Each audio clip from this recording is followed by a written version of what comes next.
Hey, Melanie with the Magical Solution here. This is a really great question, Reina. So let's get into it. So, online misas are a pretty new phenomenon, still pretty uncharted territory, still very experimental in its nature, still very investigative in its nature, right? I want to say the online Misa experimentation has been going on for about 10 years now. 2015, 2016, 2017, we started to see them popping up. Now, an online Misa, before I talk about an online Misa, I have to first kind of give you a gist of how some things may or may not translate over to online, right? So the first thing we need to establish is that in Espiritismo, we do misas for various different reasons, right? So we can do misas for development, we can do misas for investigations, we can do misas for, removal of causas or exorcisms, rompimientos kind of situations, right? We can do misas for all different healing, all different kinds of stuff, right? And so not all misas can be translated to online as of yet, right? We haven't gotten that far yet.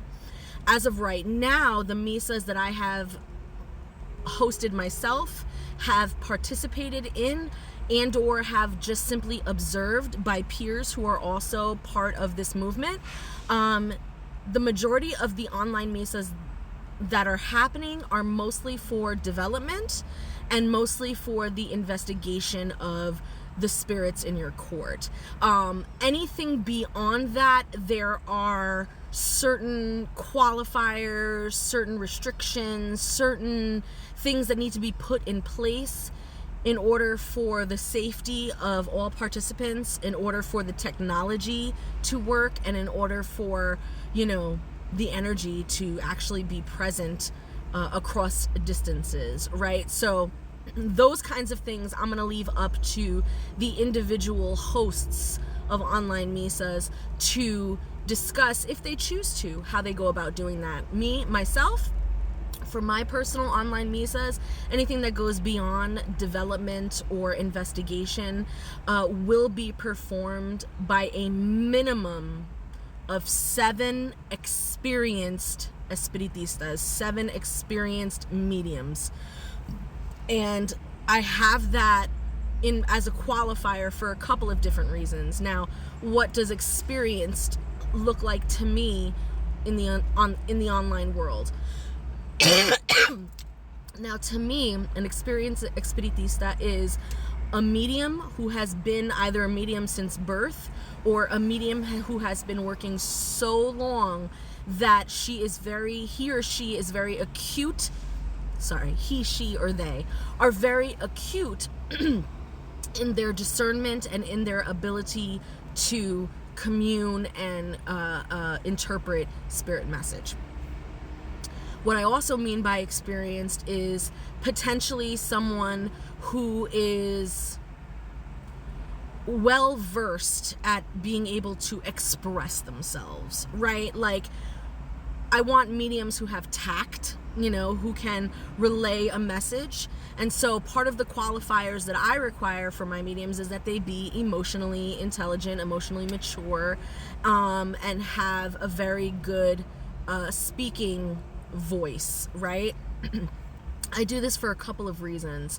The emotional maturity is a certain qualifier that isn't just about the environment and keeping a safe space in terms of social relations, but it's also important because the spirits that we attract, right? So when we are in Misa, the spiritual vibration of that Misa is going to match the spiritual vibration of the participants in the Misa.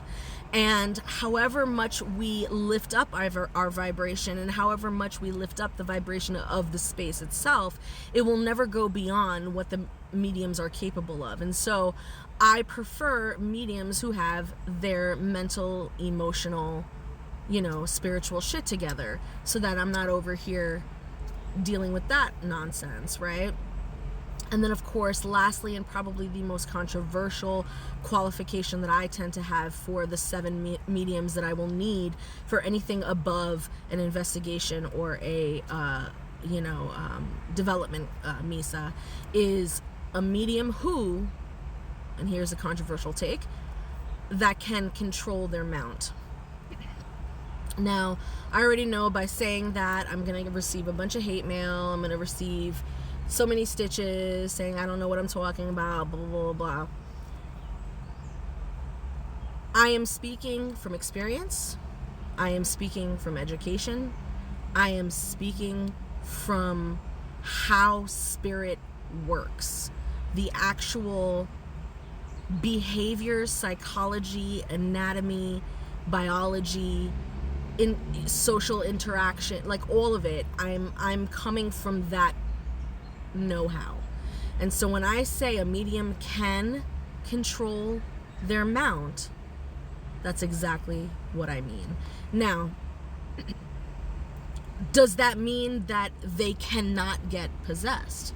No. Never said that once. Can a spirit take over a person? Absolutely. Absolutely. In a space that is Misa, the purpose of that space is to call in high vibrational spirits.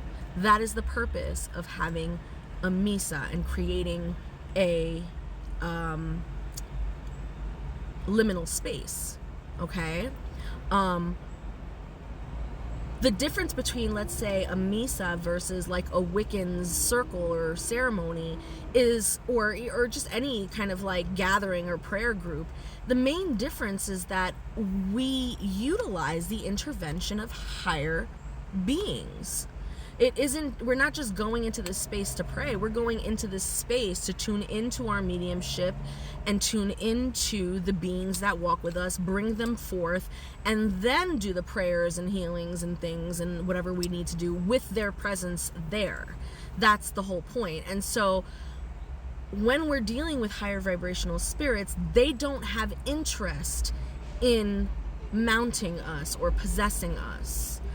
If they want us to channel them, they will let us know, and then that channeling is done within our consent and within our own free will. At any point, we can say, thank you, it's time to go, or whatever the case may be, right? They give us that freedom because they are high vibrational spirits and they respect that code of honor. Right? But it is a code at the end of the day. When we're dealing with spirits of different dimensions, different vibrations, different things, we are dealing with different influences upon our spiritual anatomy. And those influences may appear to feel and we engage them as if they are out of our control, but that's not the case. That's just simply how we are reacting to them. Nothing on this earth happens that could not be within our control in that sense, right? Nothing on this physical 3D plane. And so therefore, the laws are catered to the natural laws that we abide by, right? So that's just me going off on a side conversation. But yeah, what does an online Misa entail? As of right now, my public Misas, the ones that I offer to community, those are for development only. I hold those weekly. We come together, we come in prayer, we call down our primary spirit guides and or any spirit that we might have be inspired by that week or whatever the case may be, whatever the topic is for that week. We meditate on that topic, we meditate on the core philosophies, and then we give our messages and we practice our mediumship. That is my weekly Misa. However, I do other more advanced type of Misas that you will then have to contact me for, and we will take it from there. Hopefully this answered your question.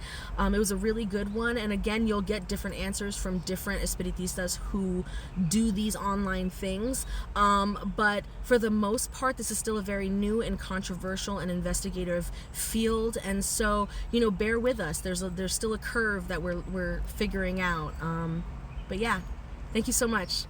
My name is Leilani. This is The Magical Solution, and this is how we grow.